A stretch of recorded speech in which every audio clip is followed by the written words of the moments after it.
Black Rose Cocoon. Evil lives in those that bleed violet and breathe calmly in a storm of hailstones, at the heart of tainted fire. Prologue. On the southern side of the outskirts of Halberton, its moon, honey tint, was tainted by a little girl holding a blood-dripping roasting knife, caked in bits of flesh, bone shards and tendons of a crudely skinned snow hare she held in the other hand. Though she breathed silently, her mother slept squeamishly. The immoral satisfaction of bloodlust and hunger in the girl's eyes bore into her mother's face as she squeezed the hair till its eyes popped out of their sockets, splattering fluids on the ground. She could tell her mother was going to turn away from her. "Mama," she whispered loudly. "Mama, wake up." She looked at the hair, admiring its flesh and the nerves holding on to its eyes lifelessly. "I got dinner. Look."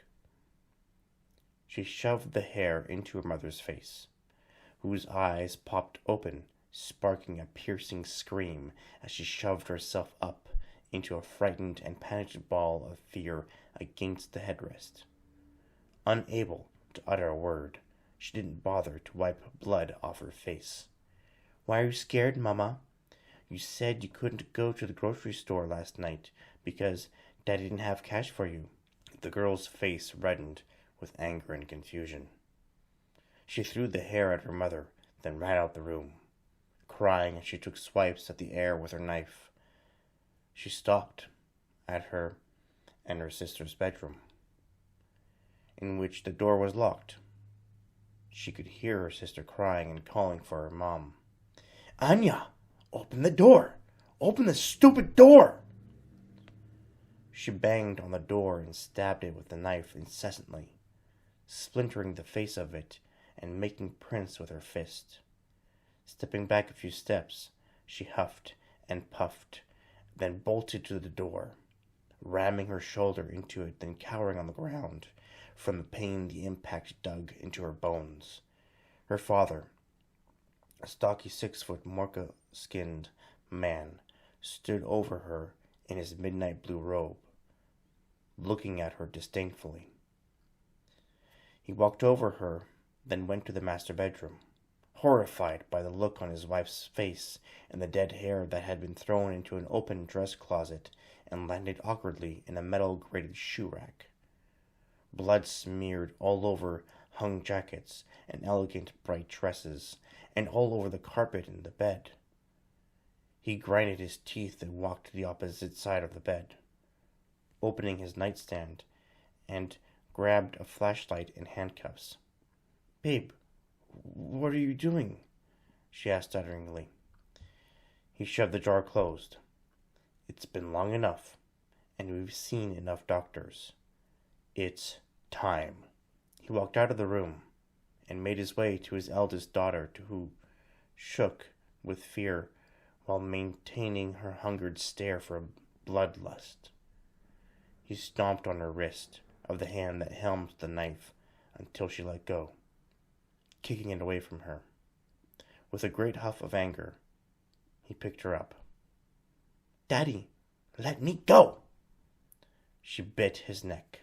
He grunted in pain, then pinched a nerve in her neck. She passed out instantly. "Mauritius, where are you taking her?" asked his wife from the master bedroom door.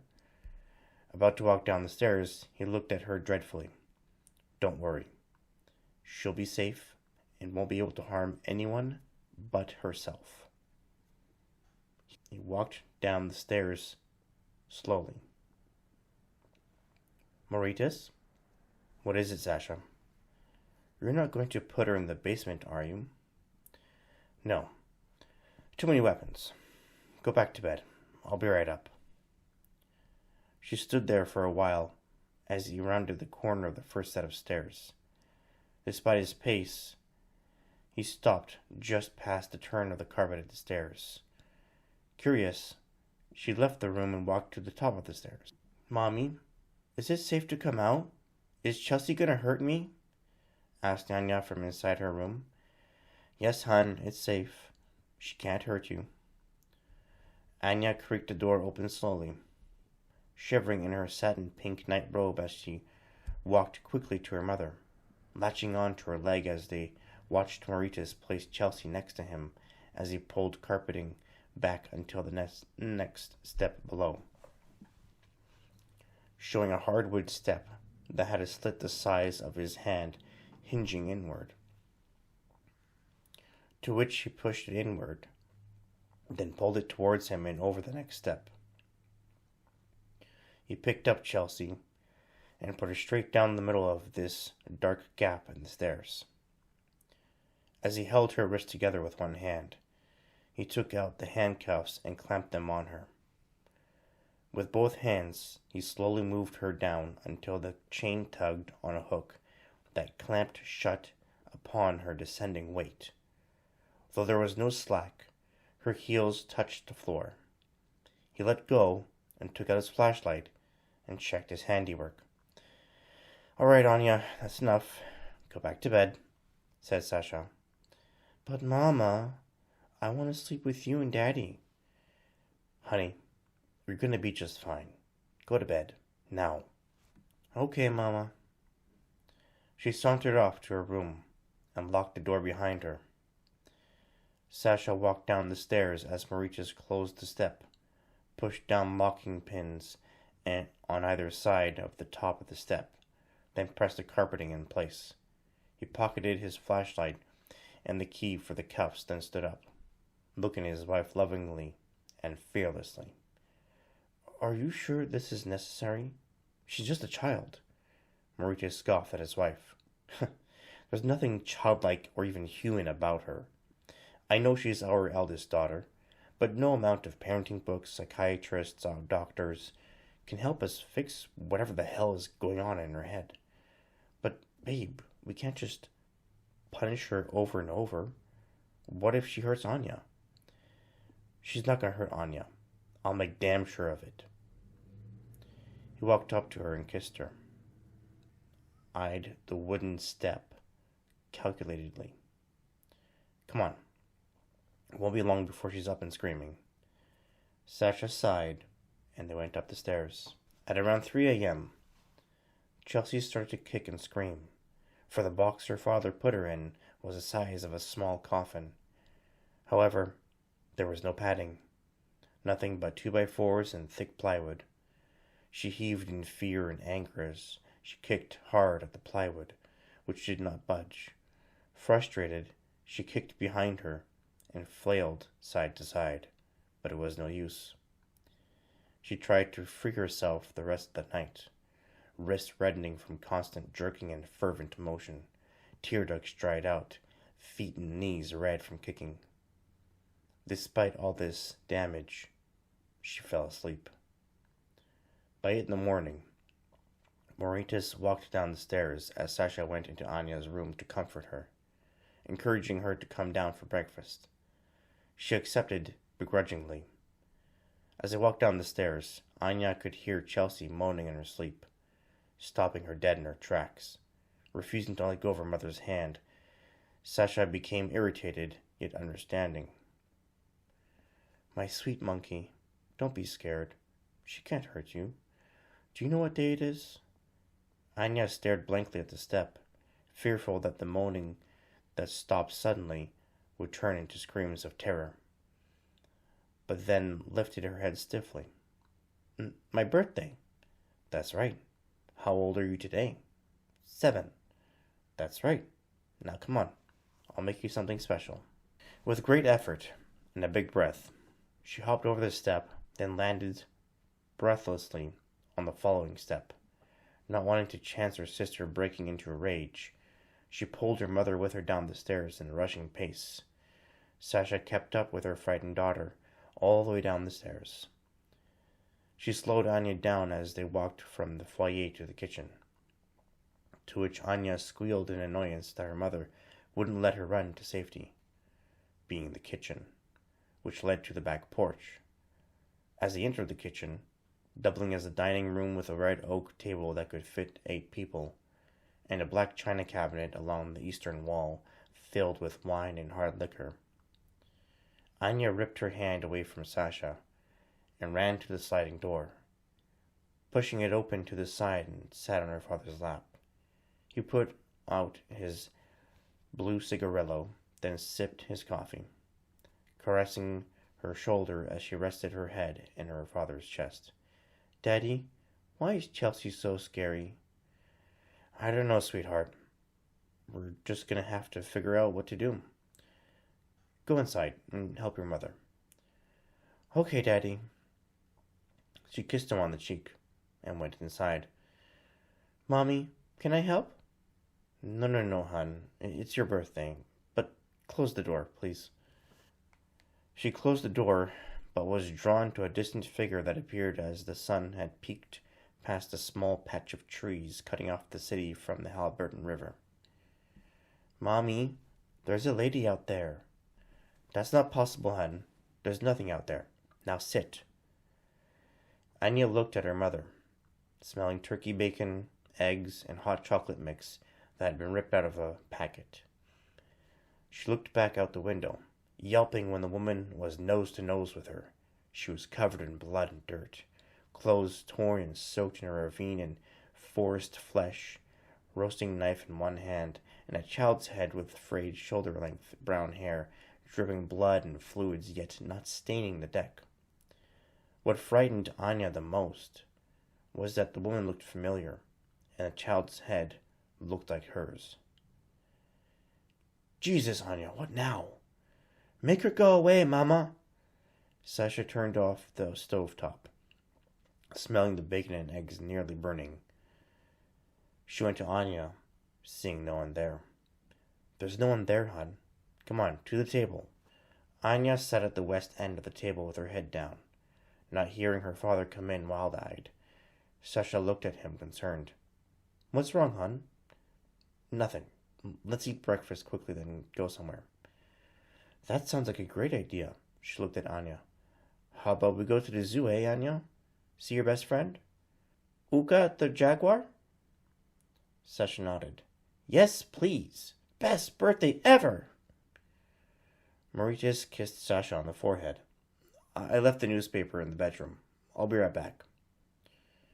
Later, with a funnel and milk jug, Mauritius gave Chelsea water. She flew in rage, thundering feral growls and kicking the coffin till the blisters on her feet cut open. He ignored her screaming, then stopped pouring water. "Listen to me, you bloody demon," he said, putting the funnel to the side and screwing the cap back on the milk jug. "You can kick and scream all you want, but until I know you won't be a threat to our family, you will rot in here. Do you understand me?" She stopped kicking and screaming and stared daggers into his fearless eyes. She spat on him as viciously as a venomous snake. Mauritius swallowed his anger and wiped his face with his blue robe sleeve. He took a deep breath, then took out a dinner roll and stuffed it in Chelsea's mouth as she tried to bite him. When he felt her teeth touch his fingers, he smacked her up the chin, making her bite her tongue. Despite this pain, she began to chew and use her tongue to bring the bread closer to her throat as it got smaller, all while staring madly at her father while he closed the step. In the dark, she patiently ate her bread, waiting for the steps to go quiet. When she couldn't hear anything but the faint hitting of forks on plates, she tucked the last piece of bread into her cheek and began to spin. The threads of the hook began to spiral outwardly. However, she did not have the energy to free herself immediately. But after a night of hearing a rat scratch fervently at the bottom corner of the wall behind her, in which she could feel the wall thinning in one small spot, she masticated the last piece of bread, then pulled herself up until her lips reached her palms. She spat the bread into her hands, then plastered the bread into the plywood surrounding the hook, pressing it so far that the splintered and forced open chunks of wood absorbed the mushy bread. She descended, then turned to where she knew the rat was trying to come in then spat the remnants of the bread into the corner. That night, after a day of going to the zoo, eating at a pizzeria downtown, then going for ice cream, a park, then dinner at a Chinese restaurant, then ice cream again, everyone was fast asleep in their own rooms. Well, Mauritius couldn't sleep, to which he had gone to his carpentry shop across his tool shed. He turned off his stone disc after having polished off burrs from a solid steel battering ram he fabricated. His ears perked when the sound of glass shattering and Anya screaming mercilessly caught his attention. He ran out in a panic and saw Anya drop from her bedroom window. Thankfully, she fell in a thick boxwood bush. Mauritius sprinted to her before he saw Anya looking out the window with pure hatred and unsatisfied bloodlust, even though she held a bloody knife in her hand. Mauritius was closing in on Anya, who was coming out of her shock. Chelsea saw her sitting up, then jumped out of the window with the knife above her head. Mauritius doubled his pace, then launched himself at Anya, pushing her out of the way, then grabbing Chelsea by the arm, and then slammed her on the ground. She kicked him in the balls and stabbed him downward in the clavicle. He could still feel the blade grazing his heart. He yanked it out as she fought his grip. But he was so aggravated and beyond his moral control that even with Sasha begging him to stop, he pulled out the knife and punched Chelsea so hard he broke her neck. She went limp. Oh my God, is she dead? Whose blood is that? Mauritius looked at her befuddled and delirious. Wait, she didn't try to kill you? Sasha shook her head. He looked back at Chelsea, seeing several rat bites and claw marks all over her face, arms, and legs. Sasha went to Anya, who was on the ground in a fetal position, hyperventilating and sweating in fear. We have to call the cops, said Sasha, carrying Anya off the ground and consoling her. No. What do you mean, no? What do you want to do? Bury her? Nah, that would mean she was human. No human, no child would be this unempathetic, unremorseful, full of bloodlust. No, I'm going to make her disappear. Sasha came up to him, absolutely flabbergasted by his word choice.